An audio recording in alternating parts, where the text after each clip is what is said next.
Hello students, welcome to another video. आज के video में हम लोग डिस्कस करेंगे the jewel in the crown by Paul Scott. Work को लिखा गया था 1966 में। राज क्वार्टेट नाम की एक सीरीज थी जिसके 4 पार्ट्स थे, तो उसमें जो फर्स्ट नॉवल है वो ये है the jewel in the crown. सबसे पहले हम पॉल सॉकेट के बारे में बात कर लेते हैं। इनकी डेट ऑफ बर्थ है 1920 और इनकी डेट ऑफ डेथ है 1978। ये एक नॉवलिस्ट हैं और ये सबसे ज्यादा कॉलोनियल इंडिया पर लिखते हैं। won the Booker Prize in 1977। अगर हम इस वर्क के टाइटल की बात करें the jewel in the crown, तो ये रिप्रेजेंट कर रहा है इंडिया कि इंडिया एक बहुत ही वैल्यूएबल और इम्पोर्टेंट कॉलोनी है ब्रिटिश एम्पायर में, और इसकी सेटिंग बेसिकली रखी गई है ब्रिटिश इंडिया की 1942 में, यानी कि तब पाकिस्तान और इंडिया एक ही थे, तो हमारी कंट्री की भी बात हो रही है। ये एक हिस्टोरिकल फिक्शन नॉवल है जिसमें बहुत ही रिच आयरनी का यूज किया गया है, सिंबलिज्म का यूज किया गया है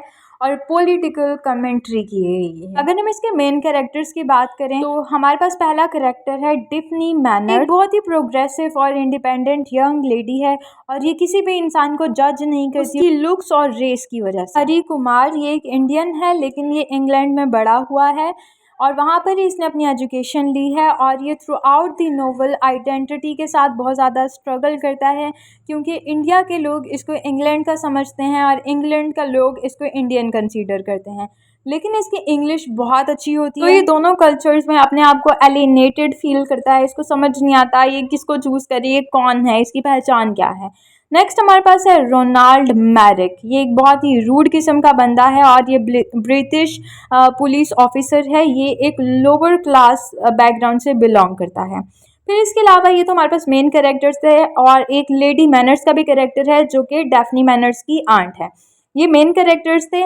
इसके अलावा हमारे पास थोड़े से माइनोर कैरेक्टर्स हैं जैसे कि लेडी चैटर्जी, सारा लेटन और गाय पर्सन। फिर हम इस वर्क की समरी देखें तो डिफनी और जो हरी कुमार है ये दोनों इंडिया आते हैं। मायापुर के इलाके में ये दोनों रहते हैं और जब ये साथ में रहते हैं तो इन दोनों का आपस में प्यार हो जाता है। जो डिफनी होती है वो तो हरी को उसके इंडियन होने की वजह से डिग्रेड नहीं करती, लेकिन जो ब्रिटिश रूल है उसको ये हरगिज भी एक्सेप्ट नहीं है कि एक इंडियन बॉय उनकी किसी लेडी से प्यार करे या उससे शादी करे। लेकिन जो डिफनी होती है उसको इन चीज़ों से कोई फर्क नहीं पड़ता, उसका जो लव है हरी के लिए वो बहुत ही प्योर है। और एक दिन ऐसा होता है कि ये जो डिफनी है ये एक गार्डन से गुजर रही होती है जिसका नाम होता है बीबीगढ़ गार्डन। वहाँ पर इसका कुछ लोग आके रेप कर देते हैं और जैसे ही इसका रेप होता है तो यहाँ पे हमारे पास जो पुलिस ऑफिसर थे रोनाल्ड मैरिक, वो डायरेक्ट केस डाल देते हैं हरी कुमार पर, लेकिन हरी कुमार ने ऐसा कुछ नहीं किया होता। डिफनी बहुत दफ़ा बोलती है कि हरी कुमार नहीं था, वो कोई और था, हरी कुमार नहीं था, वो कोई और था, लेकिन वो फिर भी हरी कुमार पे ही इल्ज़ाम लगाते हैं ताकि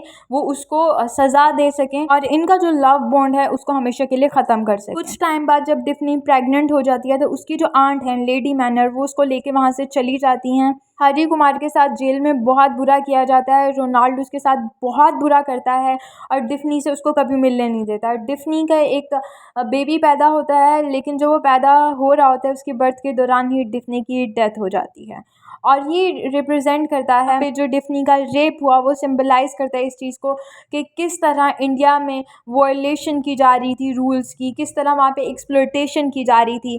और वो जिन लोगों ने उसका रेप किया था वो कोई ब्राउन लोग नहीं थे, वो वाइट लोग थे। वो वाइट लोग जो कि वहाँ पे ब्रिटिश में अपने रूल्स को फॉलो करते हैं, लेकिन इंडिया में आके वो जानवरों से भी बदतर हो जाते हैं और उनके जुर्मों की सज़ा दी जाती है यहाँ के मासूम लोगों को। ये वर्क रिप्रेजेंट करता है इंडिया और ब्रिटिश के कॉम्प्लेक्स रिलेशनशिप को।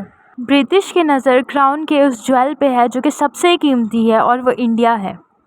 और यहाँ पर एक लाइन है, India is not a toy you break when you are tired of it. अगर हम इस वर्क की थीम्स देखें तो वो हमारे पास है race and class, colonialism, brutality and love. Hope so आप लोगों को ये वर्क अच्छे से समझ में आ गया होगा। Thank you so much for watching this video. Channel को सब्सक्राइब करें, वीडियो को लाइक करें। अगर आपको किसी भी टॉपिक पे वीडियो चाहिए तो आप लोग मुझे कमेंट कर सकते हैं। Thank you so much for watching this video.